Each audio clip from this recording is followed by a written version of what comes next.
then nangabe uphupha umuntu omaziyo, a friend or family member bathi ushonile ephupheni wathi hayi ubasibani bani ushonile, lapho vane ichaza ukuthini lelo phupho?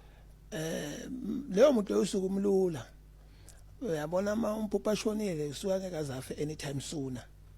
Usuku umlula uyophila isikhathi eside leyo muntu. Yebani should umpupha ashada yeah nayo ke la ifike singene khona mama umpupha ashada ngelo khunzana ngama ida umuntu esifazana ugcoke iloko lemhlophe lelokushada usuke leyo muntu angashona noma wesisa agcoke isuit so angashona, but nabashada bagcoke traditional kusuke kuzoba nomsebenzi la ekhaya kungaba namalobolo olungashada vele nakazoshona umuntu ufuna umphuphe akhuluphele amuhle kundlula lokho enimazi kona kanti uyagula.